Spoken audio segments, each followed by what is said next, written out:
First off, what does the president have to accomplish tonight? I think he needs to basically find a way to put a sort of a period at the end of this sentence without overstating it. In other words, he needs to basically tell people, look, the mission is over, wrapping up, coming to completion, without overselling the notion that the U.S. presence there is going to come to an end. There's still going to be 50,000 U.S. troops in Iraq at any given moment. They could find themselves in harm's way. So he has a very tricky balancing act in my mind. I think it's actually very tough for him to do. Craig, it's interesting. You said he's got to say the mission is over. You didn't say mission accomplished. I know we're parsing words there, but there is sensitivity given announcements made about benchmarks in Iraq before.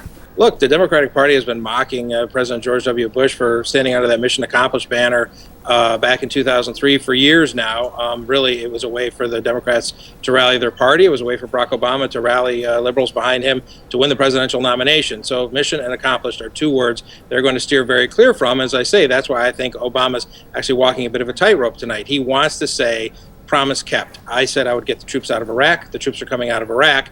But he can't, he can't overstate it because there are still 50,000 troops there. We're hearing he's going to use the word milestone. We've cleared a major milestone here in the conflict in Iraq and can now move into a new phase. Interesting you point out that the president will be able to say, I kept my promise as far as troop deadlines.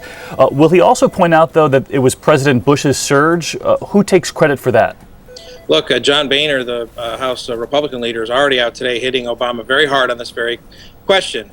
People remember Barack Obama opposed the surge, Joe Biden opposed the surge, and now essentially the end of the mission is coming. I think most fair-minded military analysts would say in part because of the surge. It's not clear to us yet how he's going to address that. Let's shift to the economy. We saw the president yesterday, the microphone that didn't work and almost was a metaphor for the economy as a whole right now. How are we doing on sound, guys? He's expected to address the economy again later tonight, if only briefly. What do we know about that?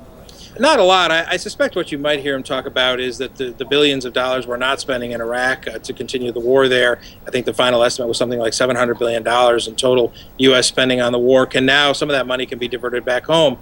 Economy is the number 1, 2, 3, 4, and 5 issue on people's minds right now. And the president, I think, has gotten himself in a little bit of trouble by not talking about it as much. And behind the scenes, is he not feeling tremendous heat from Democrats who face tough re-election battles in the midterms, who want him to be talking, as you say, about the economy 1, 2, 3, 4, and 5? Yeah, look, I mean, we've been talking to a lot of Democrats, sort of endangered House Democrats lately, and they're very frustrated with the White House and frustrated with Obama personally. Here is sort of the best salesman the party has, the President of the United States. We all know he's an eloquent speaker, and yet they feel like he's kind of abandoned them out there a little bit, and he's just not talking about the things that they're hearing when they go to these town halls and meet with voters on this summer recess. Again, they're hearing from voters. They're worried about the economy. They sure wish they were getting some air cover from the president, who was talking about the economy too. Craig Gordon, Politico, White House editor. Thanks so much, Craig. Oh, sure thing. Take care.